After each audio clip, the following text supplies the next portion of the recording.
Thank you for that clarification, Madam Chair. Any other member who wishes to comment to the sufficiency in form of the De Jesus complaint? If there are no other members Chair, who would Madam like to, the Honorable Chair Abante is recognized. Are we not discussing the sufficiency? Please speak closer to the Are we microphone. not discussing the sufficiency in form here? But this is a proceeding on the sufficiency in form. Yes, Madam Chair, but I did not hear any explanation of Congressman Nitay on the sufficiency in form. What I heard was the complaint on impeachment. Ang narinig ko kanina, yung mga complaint on impeachment, hindi ko narinig yung explanation niya on sufficiency in form. Hindi pa natin pinag-uusapan dito yung substance. Ang pinag-uusapan natin dito, ang sufficiency in form. Kaya nais ko muna marinig ang paliwanag ni Congressman Nitay tungkol sa sufficiency in form ng verified complaint na ito. While the pronouncement of Representative Nisay is quite limited as to sufficiency in form, the chair heard it loud and clear when he said that the complaint of De Jesus is compliant with respect to sufficiency in form, and he made mention as well about the verification, unless Representative Nisay would like to make an additional manifestation. Madam Chair, generally, a complaint is sufficient in form if it meets the formal requirement on its face. Sa ilalim ng rules, ang complaint dapat ay katulad ng nabanggit nyo kanina, verified under oath by the complainant through an affidavit stating that he has read and understood the contents of the complaint and that the allegations therein are true and correct based on his personal knowledge or authentic documents. So lahat po ng iyan present naman sa ating complaint, therefore, I am manifesting that the complaint is sufficient in form. Thank you, Madam Chair. Bishop, I hope that satisfies the Honorable Abante. Any other member who wishes to comment on the sufficiency in form? Because otherwise, we will be proceeding to the determination of sufficiency in form of the second complaint, that is the Masa et al. Complaint. Madam Chair, The Honorable Congressman Ridon is recognized. I just wanted to be very clear on the topics of personal knowledge and authentic records, because for the record, I understand that in previous impeachment cases, the question of personal knowledge or authentic records is the crux on the sufficiency in form question. So I just wanted to know from the endorser whether or not the complaint is based first on personal knowledge or actually authentic records. Madam Chair. The Chair wishes to remind the committee members that our determination of form and substance should be confined in the impeachment complaint itself. As to whether or not it is indeed based on personal knowledge or authentic records, we will be proceeding to that on the proper time. But for the purpose of determination of sufficiency in form, what we're looking at right now is whether the verification is properly written, which means it has to include personal knowledge and authentic records. I submit, Madam Chair. May we flash on the screen for the benefit of those who wish to see the impeachment complaint. This is the verification part. Can you please zoom?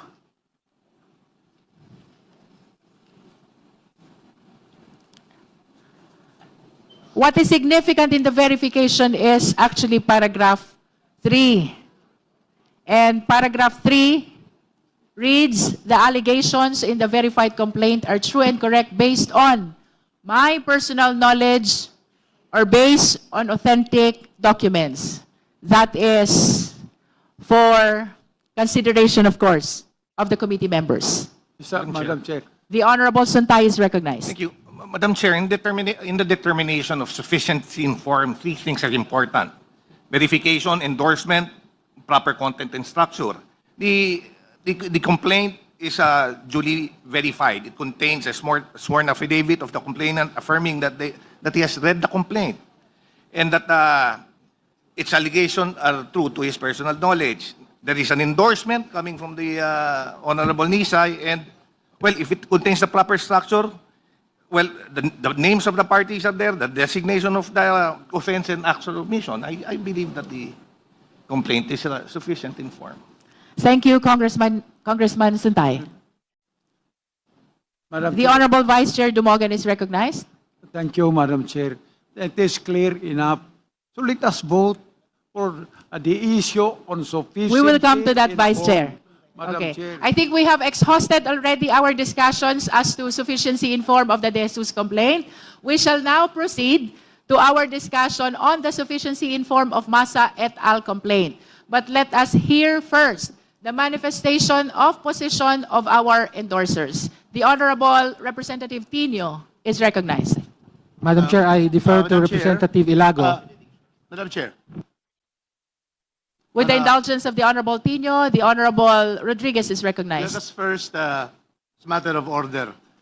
We have already discussed, and there's a presentation of the congressman endorsing the complaint. There has been statements that they are informed. I think we should now vote. We should not vote on the first one before we go to the second one. Yes, so I ask for a vote, Madam Chair, for the sufficiency in form of the De Jesus complaint as endorsed by Congressman Jet Nisay. So moved, Madam Chair. There is a motion to vote on the sufficiency in form of the Jesus complaint. Do I Second. hear a second? Second, Madam Chair. The same has been seconded. So the motion is granted. The chair is now ready to hear the necessary motion. Madam Chair, The Honorable Madam Chair, Amben Abante is Madam recognized. Chair, I move to declare the impeachment complaint filed by Attorney Andre R. De Jesus sufficient and informed. That's already been moved by me. It's already been moved. So let us move on the prior motion. The and we understanding have of the to vote or chair not. about the motion of the Honorable Rodriguez is a motion to vote already about the sufficiency in form of the Jesus complaint. And that is why I solicited a second, and the chair granted that motion to vote already. Now we are entertaining the motion to declare the Jesus complaint as sufficient in form as raised by the Honorable Amben Amante. Vote Madam Chair, the motion to vote, if it is voted in favor, it's approved. It is therefore voted in form as sufficient. So there's no need for another motion to declare. Because I have already moved to vote, and with that vote, it will result on either its referral back to the Secretary General because it is insufficient in form, or it is approved, it is sufficient in form, and we proceed to the next step. Thank you, Madam Chair. With the indulgence of the Honorable Rodriguez, the chair was listening very well when he raised the motion of voting already about the sufficiency in form of the Jesus complaint. And the intention of the chair, when she recognized Honorable Rodriguez and even solicited a second to that motion, is to resolve whether or not we will be doing the voting now or after we deliberate on the sufficiency in form of the second impeachment complaint. So, with the indulgence of the Honorable Rodriguez, I hope we can proceed. We have granted the motion to do the voting now, and now we are entertaining the motion to declare the Jesus complaint as sufficient in form. There is a motion to declare the Jesus complaint as sufficient in form, as raised by the Honorable Amben Amante. The same has been seconded. Is there any objection? Object, Madam Chair.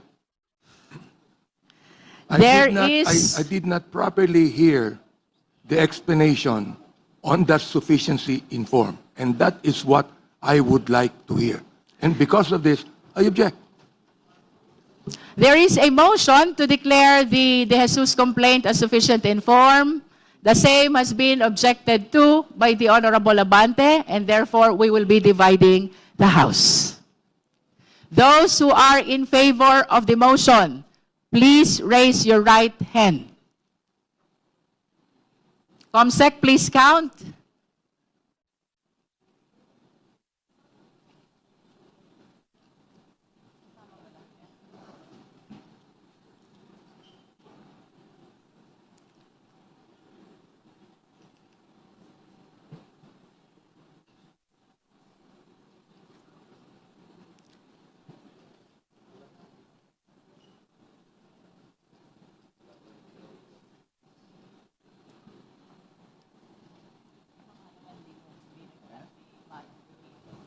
All right, did we get the number?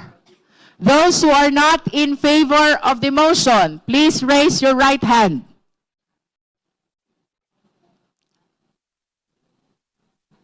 Those who abstain, please raise your right hand.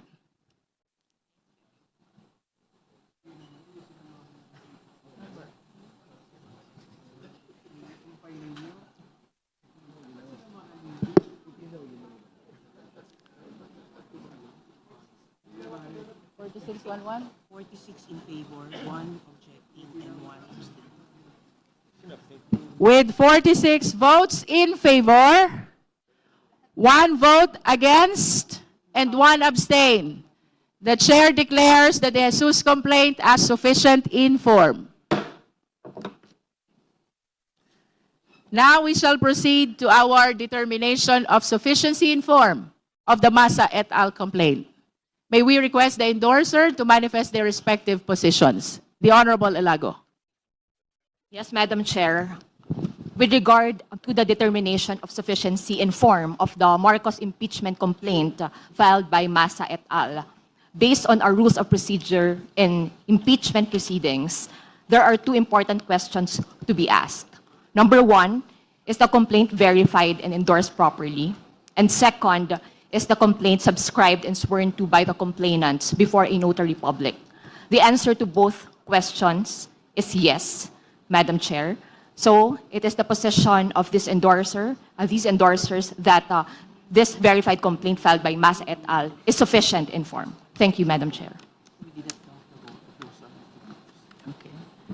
Thank you, Honorable Elago. We would like to acknowledge the presence of the Honorable Milagros Aquino Magsaysay.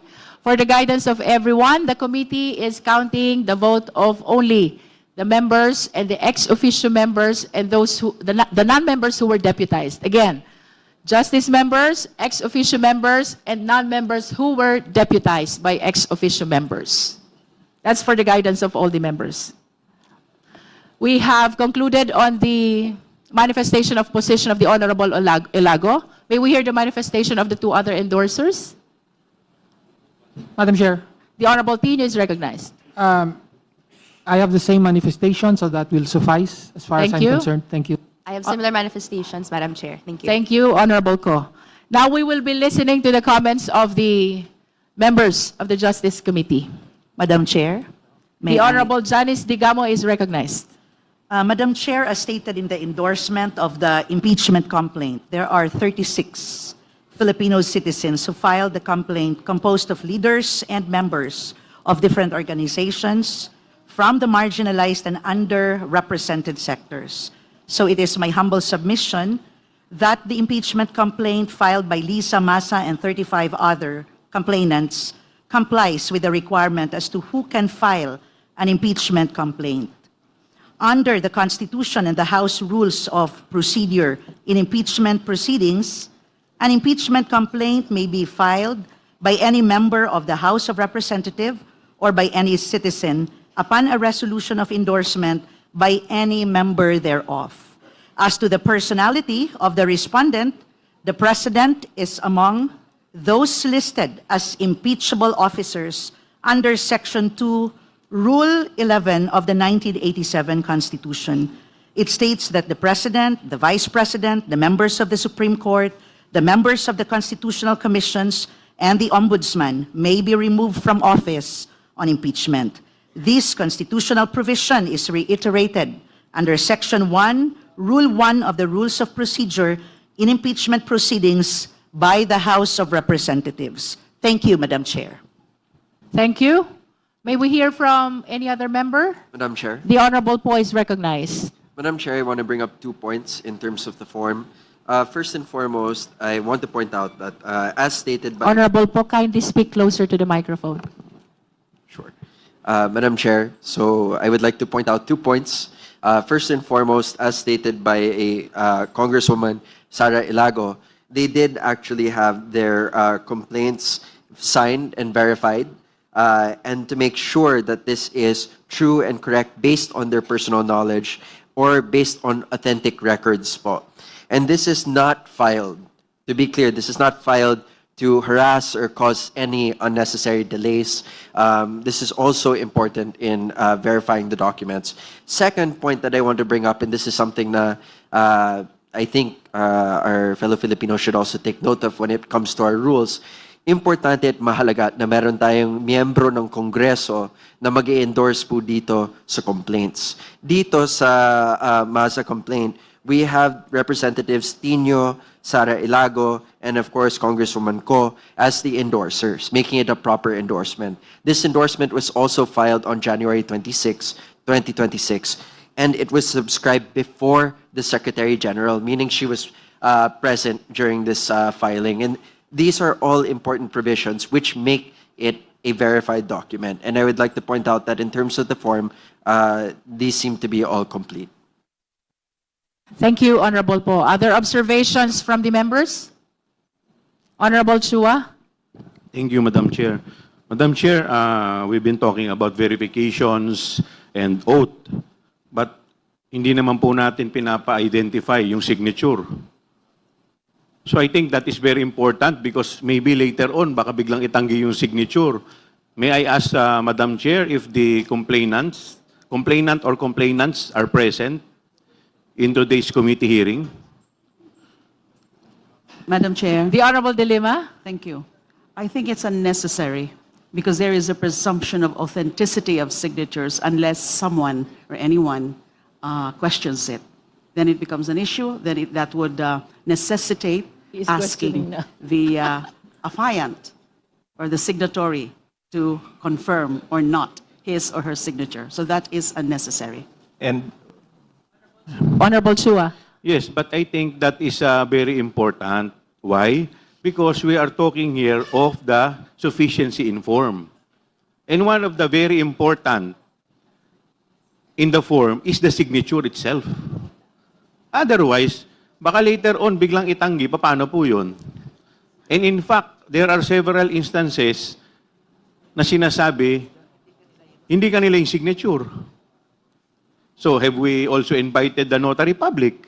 Hindi rin naman, wala rin naman po dito yung notary public para mag-verify na humarap po sa kanya talaga yung tao.